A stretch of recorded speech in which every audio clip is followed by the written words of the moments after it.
Welcome back. 4 years ago, a Metro North train, it derailed in the Spuytel Duyvil area of the Bronx. It killed 4 people and it injured dozens of others. Well, today we have some stunning reports about the man who was driving that train when it went off the tracks. Fios 1 and the Journal News digging into the story. Here's Fios 1's Ray Ramundi. New details surrounding former Metro North engineer William Rockefeller and what he allegedly did the night before the deadly 2013 derailment.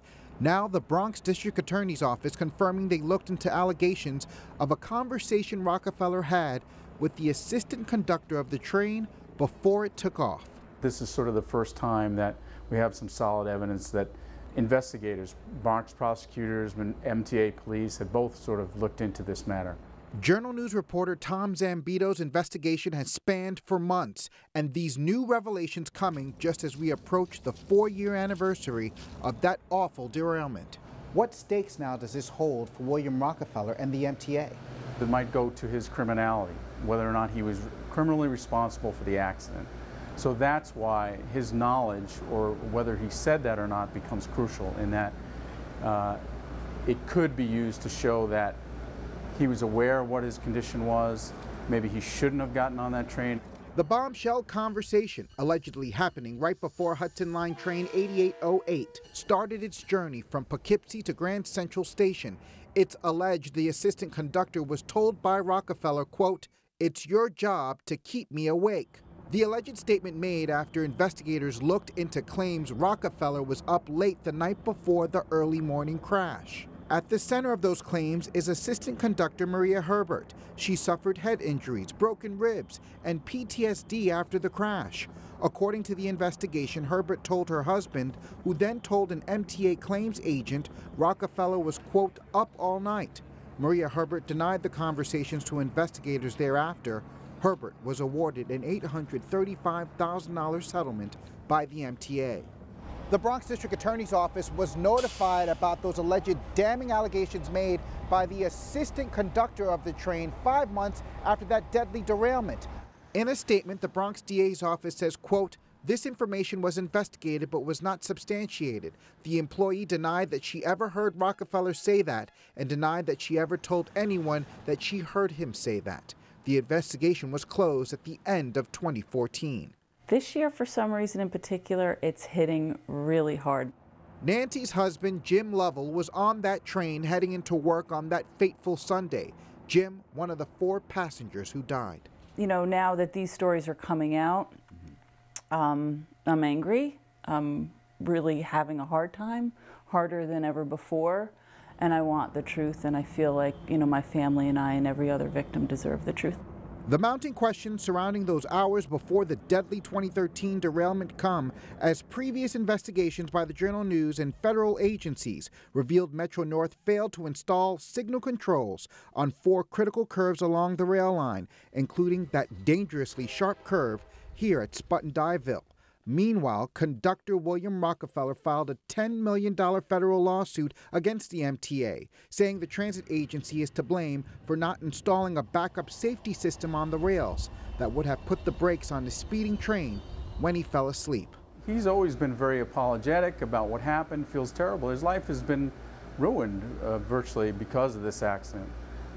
It was a tragedy all around. Rockefeller's lawyer, Ira Mara, declined to comment on the statements. Metro North did as well. Meanwhile, family of those who lost loved ones or who were injured are still searching for the truth. The question still remains as to what happened hours before the crash, and will that answer bring closure and healing to those affected by this terrible tragedy? Ray Ramundi, Fios 1 News.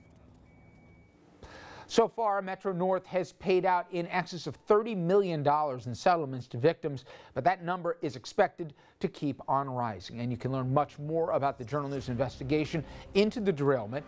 And right now, you can just go to lowhud.com and see the story, the full print report. It'll be published this Sunday, December 3rd, in the Journal News. Now, Tom Zambito, who you saw in Ray's piece, he is the reporter covering this story, and I sat down with him to learn more. It's amazing, years after this case, the persistent questions, and I know you reported on this. Let's first start with the conversation that did or did not happen that's at the center of this. Obviously, the conductor Rockefeller, he maintained it was because of sleep apnea and that condition that led to obviously the train going far too fast around the curve and the tragic consequences.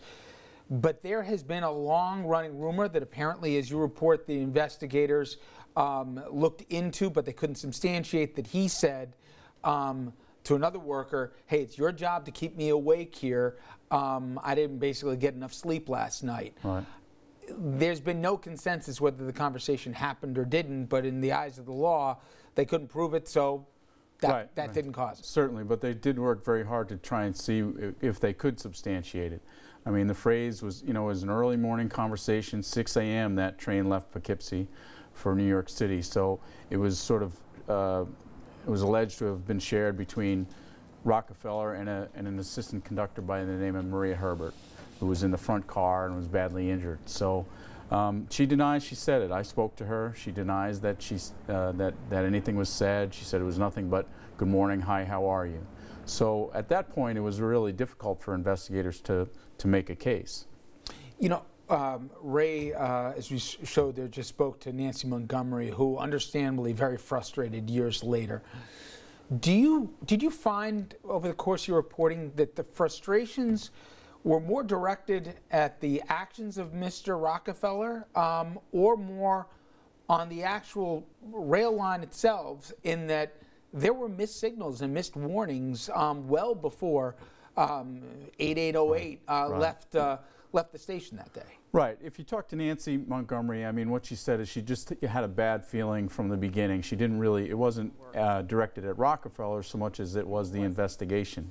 And, you know, we came out with some revelations a couple weeks back, and that's when Nancy first got in touch with us. I mean, in that revelation, we said that back in 2005, I think, that there was an instance where an engineer almost went off the rails in that same spot, and bosses or high-ranking people in the railroad said we need to put in an automatic braking system there. They didn't do that.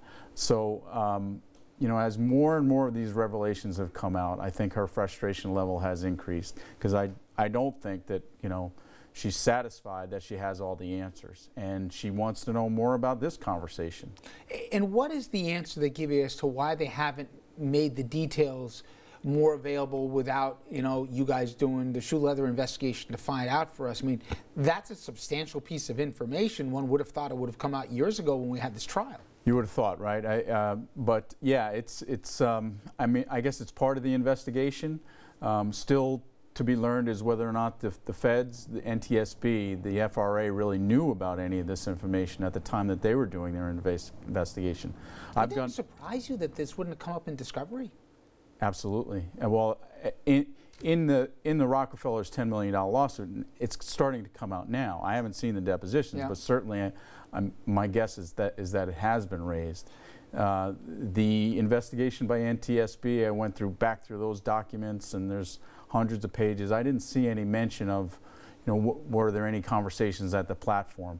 Did they know about this? Did they know that this claims agent had come forward and said there might have been a conversation at the platform, you need to look into that? I'm not quite sure about that yet. You mentioned the suit that Rockefeller's running for $10 million. At first read of it, you say, talk about some chutzpah, right? Right. Many people thought at the beginning of the initial trial that we were looking at somebody that was going to be convicted of something. Obviously he wasn't, but to turn around and in effect sue for $10 million himself, what's the basis of the suit? Basis of the suit is pretty much what several other people have claimed through in their lawsuits, is that it's Metro North's responsibility. They were aware that there was a system that they could have installed to brake trains when an engineer is going too fast or is unresponsive, heart attack, stroke, you name it. But they didn't have that. Even though they were told, they were put on notice, they didn't put that system in place. They did 3 days after the accident, and they installed it pretty quickly. That's the basis of his lawsuit. Where that goes, I don't know, but several others. You know, the thing to remember here is that in all these lawsuits, and there have been dozens, Metro North has conceded liability. So a lot of this... And about $32 million or so has already been paid out, at least. Right? We're still trying to find out how much more was paid out.